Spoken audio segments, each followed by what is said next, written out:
অধ্যক্ষ মহোদয়, এই পবিত্র সদন দ্বিতীয়বারের মতো বিনা প্রতিদ্বন্দ্বিতায় অধ্যক্ষ নির্বাচিত হওয়ার জন্য আপনাকে আমি ধন্যবাদ দিচ্ছি। আপনি সত্যিকারের একজন শ্রদ্ধার পাত্র।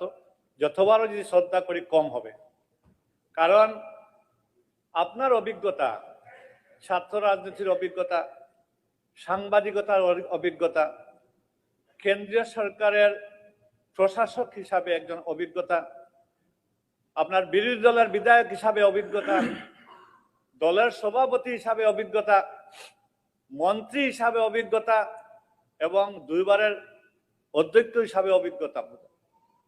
অধ্যক্ষ মহোদয়, আপনাকে আমি 2011 আপনার লোকের সম্পর্ক, আমি 11 আপনার পাইছি, তখন আপনি বিরোধী দলের বিধায়ক। এরপরে আপনি 2016 নির্বাচনে পরে আপনি অধ্যক্ষ হিসাবে প্রথম বিনা প্রতিদ্বন্দ্বিতায়। ওই সময় আমি সরকার দলের বিধায়ক ছিলাম। অধ্যক্ষ মহোদয়, আমরা যখন নতুন বিধায়ক হয়ে এসেছি, আপনার এখানে গিয়েছিলাম, আপনাকে বলছিলাম যে আপনি আমাদেরকে কথা কোয়ার সুযোগ দেবেন, তখন বলছিলেন দিমু। আর যখন কথা কোয়া উঠতাম, হাত দেখাতাম, তখন অধ্যক্ষ মহোদয় আমাদেরকে বারণ করতেন যে তোমরা সরকার দলের বিধায়ক, বিরোধীদেরকে কথা কোয়ার সুযোগ দেয়।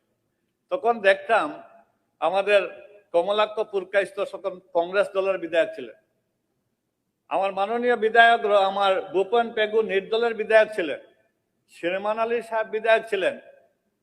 সরকার দলের বিধায়ক তেনে বিরোধী দলের বিধায়ককে আপনি বেশি সুযোগ দিতেন। অধ্যক্ষ মহোদয়, এবার আমি বিরোধী দলের বিধায়ক। আপনার ওই পরম্পরাটা আমরা চাই যে গত 2016-তে 6 মাসের যখন অধ্যক্ষ ছিলেন, তখন বিরোধী দলের বিধায়ককে বেশি কথার সুযোগ দিয়েছিলেন, আর সরকার দলের বিধায়ককে বসাইছিলেন, বসো বসো, তোমাদের কথা করার দরকার নাই। এই পরম্পরাটা এবার যদি হয়, যদিও বিরোধী দলের বিধায়কের সংখ্যা কম, সময় আমাদের জাকির হোসেন, মাননীয় বিধায়ক জাকির হোসেন সাহেব বলেছেন যে আমরা সময় কম দেওয়া হবে, তথাপি নিয়ম নীতির ঊর্ধ্বে উঠে অধ্যক্ষ মহোদয় আপনার এই ক্ষমতা আছে, আপনি আমাদেরকে সময় দিবেন, নিরপেক্ষ থাকবেন। যত সময় আমরা আশা করি যে আপনি নিরপেক্ষ থাকবেন, কারণ অতীতের অনেক রেকর্ড আছে আপনার।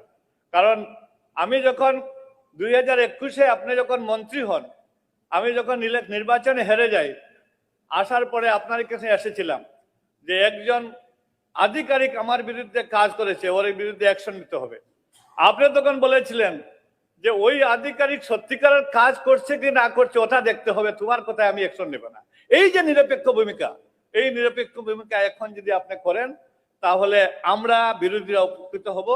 আপনাকে অশেষ অশেষ ধন্যবাদ দিয়ে আমি আমার বক্তব্য শেষ করছি। ধন্যবাদ।